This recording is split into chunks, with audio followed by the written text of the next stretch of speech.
പോവുക കേട്ടോ. നോമ്പൊക്കെ ആയിട്ട് അവിടെ കുറച്ച് ഫുഡ് ഫെസ്റ്റിവലൊക്കെ നടക്കുന്നുണ്ട്. അപ്പോൾ ആ ഒരു വൈബ് പിടിക്കാമെന്ന് വിചാരിച്ച് പോവാണ്. നൈറ്റ് ആയി, ഇപ്പം ഏകദേശം 9 ആവാറായിട്ടുണ്ട്. ലേറ്റാണ്, പക്ഷെ കുഴപ്പമില്ല. ലേറ്റ് നൈറ്റ് വൈബിങ് രസമല്ലേ. അപ്പം എന്തായാലും പോയോക്കട്ടെ. നല്ല ട്രാഫിക് ഉണ്ട് എന്നത്തെയും പോലെ. അപ്പം എപ്പോൾ എത്തുന്നൊന്നും അറിയില്ല. കരാമയിൽ തിരക്കുണ്ടോയെന്നും അറിയില്ല. അപ്പം കരാമ ഓൾറെഡി ഒരു ഫുഡിൻ്റെ സ്ഥലമാണല്ലോ, അപ്പം ഒന്ന് പോയി നോക്കാം. അപ്പം ഫുഡ് അങ്ങനെ ഫുഡികളൊന്നുമല്ല അല്ലേ നമ്മൾ ഇല്ല, വെറുതെ നമുക്കൊന്ന് പോയി നോക്കാം അവിടുത്തെ. കാരണം കുറേ വീഡിയോസൊക്കെ ഇൻസ്റ്റാഗ്രാമിലും യൂട്യൂബിലൊക്കെ കണ്ടു, അവിടെ അടിപൊളിയാണെന്നൊക്കെ ഇഫ്താറായിട്ട്. അപ്പം എന്തായാലും ഒന്ന് പോയി നോക്കാം. ഓക്കെ. അങ്ങനെ നമ്മൾ കരാമ എത്തിയിട്ടുണ്ട്. കരാമ എത്തുമ്പോൾ തന്നെ നല്ല ട്രാഫിക്കാണ് കേട്ടോ. അല്ലെങ്കിലും നമ്മൾ വീക്കെൻഡ്സിലും അതുപോലെ ഹോളിഡേയ്സിലൊക്കെ കരാമ പോകുമ്പോൾ തന്നെ നല്ല ട്രാഫിക് ആയിരിക്കും. കാരണം ഒരുവിധം മലയാളീസ് എല്ലാം താമസിക്കുന്ന ഒരു ഏരിയയും കൂടെ ഫുഡിൻ്റെയും അങ്ങനെ ഒരുപാട് ഹോട്ടൽസൊക്കെ വെറൈറ്റി സംഭവങ്ങളുള്ള സ്ഥലം നമ്മളെ ദുബായിൽ കരാമയാണല്ലോ. അപ്പോൾ ഭയങ്കര റഷാണ് ഓൾറെഡി. അപ്പോൾ ഇതും കൂടി ആവുന്ന സമയത്ത് നല്ല എന്താ പറയുക തിരക്കുണ്ടാവുമല്ലോ. അപ്പോൾ നല്ല വെറൈറ്റി ആയിട്ട് ഡെക്കറേഷനൊക്കെ ചെയ്ത് വെച്ചിട്ടുണ്ട് കേട്ടോ. ഞങ്ങളിതുപോലെ റീൽസും ഷോർട്സൊക്കെ കണ്ടിട്ട് വന്നതാണ് കേട്ടോ. അതിലെന്തൊക്കെയോ ട്രെൻഡിങ് ഐറ്റമൊക്കെ ഉണ്ടെന്നുള്ളത് അറിഞ്ഞിട്ട് വന്നതാണ്.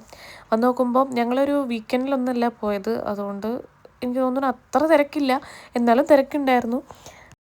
നമ്മുടെ നാടൻ രീതിയിൽ കുറേ കാര്യങ്ങളൊക്കെ ഉണ്ടാക്കി വെച്ചിട്ടുണ്ടായിരുന്നു കേട്ടോ. അപ്പോൾ ചിലതിൻ്റെ മുന്നിലൊക്കെ നല്ല തിരക്കുണ്ടായിരുന്നു. അപ്പോൾ ഇവിടെ നല്ല തിരക്കുണ്ടായിരുന്നു. അപ്പം നമ്മൾ പോയി നോക്കിയപ്പം ഇതാണ് സംഭവം. കുറേ കാര്യങ്ങൾ ഉണ്ടാക്കുന്നുണ്ട്. പിന്നെ ഉറക്കെ പാട്ടൊക്കെ വെച്ചിട്ടുണ്ടായിരുന്നു കേട്ടോ. മലയാളം നമ്മളെ മണിച്ചേട്ടൻ്റെ പാട്ടെല്ലാം വെച്ചിട്ടുണ്ടായിരുന്നു. ഞാൻ കോപ്പിറൈറ്റ് കാരണം അതിവിടെ ഞാൻ യൂസ് ചെയ്യാത്തതാണ്. ഇതൊക്കെ കാണുമ്പോൾ നമുക്ക് നാട് പോലെ തന്നെ തോന്നുന്നില്ലേ? നമ്മൾ ദുബായിൽ ഇങ്ങനത്തെ സംഭവം നമുക്ക് അങ്ങനെ തോന്നുന്നില്ലല്ലോ. ഏകദേശം നാട് പോലെ തന്നെയാണ് തോന്നുന്നത്. പിന്നെ ഇത് ഒമാൻ ചിപ്സ് നമ്മളെല്ലാവരും കഴിച്ചിട്ടുണ്ടാവുമല്ലോ. അതിൽ വെജിറ്റബിൾസ് അതുപോലെ കുറച്ച് മസാലയൊക്കെ ഇട്ടിട്ട് തരുന്ന ഒരു ഐറ്റമാണ്. അപ്പോൾ അവിടെ കുറച്ച് ആൾക്കാരെ കണ്ടപ്പം എന്നാൽ അതൊന്ന് ട്രൈ ചെയ്ത് നോക്കാം എന്ന് വിചാരിച്ചിട്ട് പോയതാട്ടോ. അപ്പോൾ ദീപക്കട മേടിക്കുന്നുണ്ട്. അധികം പ്രൈസൊന്നുമില്ല. അപ്പോൾ എന്തൊക്കെയോ അതിൽ ഇൻക്ലൂഡ് ചെയ്തിട്ട് നമുക്ക് തന്നിട്ടുണ്ടായിരുന്നു. പക്ഷേ സത്യം പറയുകയാണെങ്കിൽ എനിക്ക് ഒട്ടും തന്നെ ഇഷ്ടപ്പെട്ടിട്ടുണ്ടായിരുന്നില്ല. ദീപകിന് കുറച്ചൊക്കെ ഇഷ്ടപ്പെട്ടു എന്നാണ് പറഞ്ഞത്. അപ്പോൾ ഞാനതൊരു ജസ്റ്റ് ഒരു 1 and 2 സ്പൂണ് വായിൽ വെച്ചിട്ട് എനിക്ക് വേണ്ടാന്ന് പറഞ്ഞു. എനിക്കെന്തോ സാധാ രീതിയിൽ നമ്മൾ ഒരു ഒമാൻ ചിപ്സ് കഴിക്കുമ്പോൾ നമുക്ക് നല്ല രസമാണ്. എനിക്ക് ഒമാൻ ചിപ്സ് ഭയങ്കര ഇഷ്ടമാണ് കേട്ടോ. പക്ഷെ അതിൻ്റെ കൂടെ ഈ ഉള്ളി അതുപോലെ എന്തൊക്കെയോ ഒട്ട് സംഭവം ആക്കിയപ്പോൾ എനിക്ക് അത്ര ഒട്ടും ഇഷ്ടപ്പെട്ടില്ല. സത്യം പറയുകയാണെങ്കിൽ അപ്പോൾ വന്നിട്ട് നമ്മൾ ഫസ്റ്റ് ട്രൈ ആക്കിയത് അതാണ് കേട്ടോ. പിന്നെ നമുക്ക് ഇങ്ങനെ ഉപ്പിലിട്ട കാര്യങ്ങളൊക്കെ കണ്ടപ്പം ഞാൻ പറഞ്ഞു എന്നാൽ പിന്നെ ഞാൻ അത് നോക്കാം എന്ന് വിചാരിച്ചിട്ട് ഒരു മാങ്ങയും പിന്നെ പൈനാപ്പിളാന്ന് തോന്നുന്നു വാങ്ങി. കാരണം നെല്ലിക്ക അത്ര ആയിട്ടുണ്ടായിരുന്നില്ല. ഞാനത് കഴിച്ചു. അപ്പോൾ നമ്മൾ അങ്ങനെ ഫുഡികളൊന്നും അല്ല കേട്ടോ, തീരെ ഫുഡികളല്ല. അപ്പോൾ ഇങ്ങനെയുള്ള സ്ഥലത്തൊക്കെ പോയി കഴിഞ്ഞാൽ അത് വല്ലാതെ ഒന്ന് എക്സ്പ്ലോർ ചെയ്യാൻ നമ്മളെ കൊണ്ട് പറ്റില്ല. ജസ്റ്റ് ഒന്ന് പോയി കണ്ടുവരാം എന്നുള്ളതാണ്.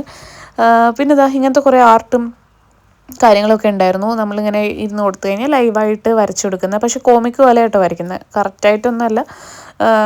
അങ്ങനെ ഒരു കാർട്ടൂൺ രീതിയിൽ വരയ്ക്കുന്ന ഒരു ടൈപ്പ്. എന്തായാലും രസമുണ്ടായിരുന്നു. പിന്നെ ഇങ്ങനത്തെ കുറേ സ്റ്റാൾസുകൾ ഉണ്ടായിരുന്നു കേട്ടോ. ഓരോന്നിലും ഓരോ ഡിഫറെൻറ്റ് ടൈപ്പ് ആയിട്ടുള്ള ഫുഡുകളായിരുന്നു. അപ്പോൾ ഇവിടെ പിന്നെ കുറച്ച് ഇങ്ങനെ ഇരിക്കാനൊക്കെ ഉള്ളൊരു സ്ഥലമൊക്കെ ഉണ്ടായിരുന്നു. അവിടെ കുറേ പേരൊക്കെ ഉണ്ടായിരുന്നു. പക്ഷെ നമ്മൾ അവിടെ ഒന്നും ഇരിക്കാൻ നിന്നൊന്നുമില്ല. നമുക്ക് ജസ്റ്റ് എന്താ സംഭവം എന്ന് പറഞ്ഞിട്ട് വരണമെന്നായിരുന്നു. പിന്നെ ഇങ്ങനെ മാജിക്കൊക്കെ കാണിക്കുന്നുണ്ടായിരുന്നു കേട്ടോ. അതൊക്കെ കുറച്ച് നേരം കണ്ടു നിന്നു.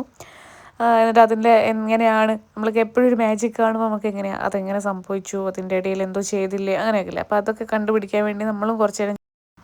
അതിനുശേഷം പിന്നെ ഇവിടെ എന്തൊക്കെയോ കൊടുക്കുന്നൊക്കെ ഉണ്ടായിരുന്നു. അപ്പം ഞാൻ പറഞ്ഞു തന്നെ നമ്മൾ ഫുഡികളല്ല, അതുകൊണ്ട് തന്നെ നല്ല കഴിക്കുന്നവർക്കാണെങ്കിൽ ഇവിടെയൊക്കെ വന്നു കഴിഞ്ഞാൽ നന്നായിരിക്കും കേട്ടോ. പിന്നെ ഒരു പാലട പായസം വാങ്ങി അവിടെ നിന്ന്. ഞങ്ങൾ സത്യം പറഞ്ഞാൽ ഇത്രയൊക്കെ തന്നെ വാങ്ങിയിട്ടുണ്ടായിരുന്നുള്ളൂ. പിന്നെ നമ്മൾ മെല്ലെ ഫുഡ് കഴിക്കാം, ഇനി കാര്യമായിട്ട് എന്തെങ്കിലും ഫുഡ് കഴിക്കാമെന്ന് വിചാരിച്ചു. അപ്പോൾ കരാമയിലെ മെയിൻ ഹോട്ടലുകളിൽ അപ്പോൾ നമ്മൾ ആരാമത്ത് പോകാമെന്നാണ് വിചാരിച്ച് നിൽക്കുന്നത്. അപ്പോൾ സത്യം പറഞ്ഞു കഴിഞ്ഞാൽ നമ്മളിപ്പോൾ ഇവിടെ വന്നിട്ട് കുറേ ഒന്നും ട്രൈ ചെയ്തിട്ടൊന്നും ഉണ്ടായിരുന്നില്ല. അപ്പോൾ നല്ല കഴിക്കുന്ന ആൾക്കാർക്കാണെങ്കിൽ വന്നു കഴിഞ്ഞാൽ എക്സ്പ്ലോർ ചെയ്യാനുള്ളതുണ്ട്.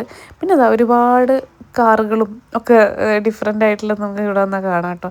സത്യം പറഞ്ഞു കഴിഞ്ഞാൽ ഒരു റംദാൻ്റെ ഒരു അങ്ങനെ നമുക്ക് പറയാൻ പറ്റില്ല. ഇത് സാധാ ഒരു ഫുഡ് ഫെസ്റ്റിവലില്ലേ, അങ്ങനെ നമുക്ക് വേണമെങ്കിൽ പറയാം. പക്ഷേ റംദാനിൽ നമുക്ക് കുറച്ച് സൈലൻറ്റ് പീസ്ഫുള്ളാണ്. പക്ഷേ ഇവിടെ അങ്ങനെ നമുക്ക് ഭയങ്കര വൈബിങ്ങാണ്. പിന്നെ നമ്മളിതാ ഇവിടെ നേരെ ആരാമത്തിൽ വന്നിട്ട് നമ്മളിതാ പൊറാട്ടയും ചിക്കൻ കറിയും ചിക്കൻ ഫ്രൈയും ഒക്കെ കഴിച്ചു. എന്നിട്ട് പിന്നെ തിരിച്ച് വരുമ്പോഴും നമ്മൾ അത് കൂടെ തന്നെ പോയി. കാരണം പാർക്കിംഗ് നമ്മൾ കുറച്ച് കഴിഞ്ഞിട്ടായിരുന്നു ഇട്ടുണ്ടായിരുന്നത്.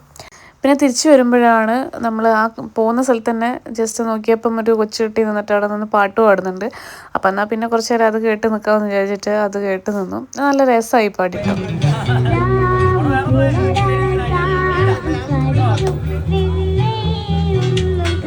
അപ്പോൾ നമ്മൾ കരാമ ഒക്കെ പോയി വന്നു. അപ്പം എങ്ങനെ ഉണ്ടായിരുന്നു? കരാമ വൈബ് അടിപൊളിയല്ലേ? അടിപൊളിയായിരുന്നു.